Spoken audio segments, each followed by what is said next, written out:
Hey guys, I'm going to show you something cool I think I made for the CS-2 PCP air compressor.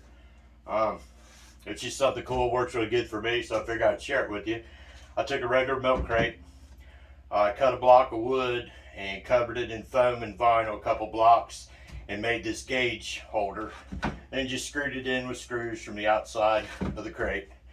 I put 2 pieces of just old trim I had laying in the garage, quarter round trim, and made slots so I can put the power supply into later.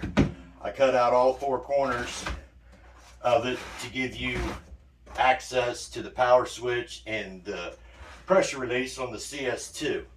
And I also took a piece of foam, covered it in seat vinyl. I had seat vinyl laying around, so I figured I'd use it. It's the only reason why. I put the foam down with the vinyl on it as kind of a vibration,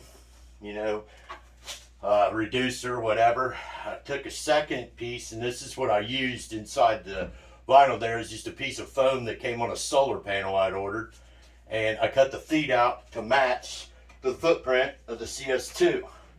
So you slide the CS-2 down on that, and then she sets right in there like that.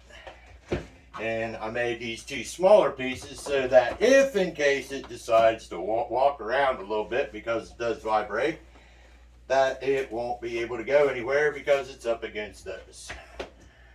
So now once you've got them in, you can take your power supply, slide it down into place, and then all you have to do with your wire is coil it up and put it in the spot right here beside the compressor.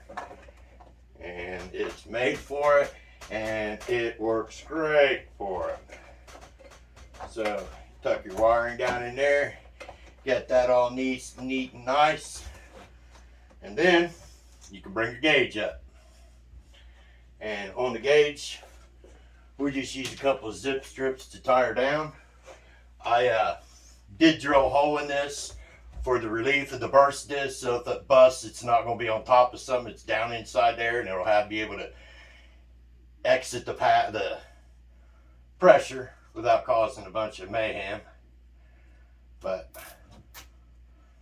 we'll get the zip strips on here, and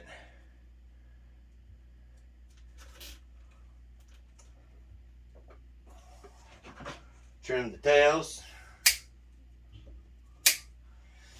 And then that's a pretty good deal. You're ready to run. You can pretty much plug it in. It comes on. You got access through the front to reach down and open up your pressure relief. And you can turn the puppy on.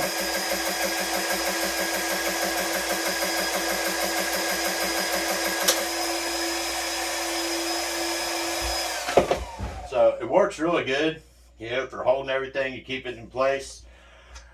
And I thought, well, that's pretty good. Well, if you go to put it in the back of your car or in your trunk or in your back of your truck or whatever, you're still leaving the gauge and some stuff here exposed. So I was thinking, and I took another milk crate and I cut the center out on the bottom of the milk crate, made a plywood box, and then lined the plywood box with felt, and then made it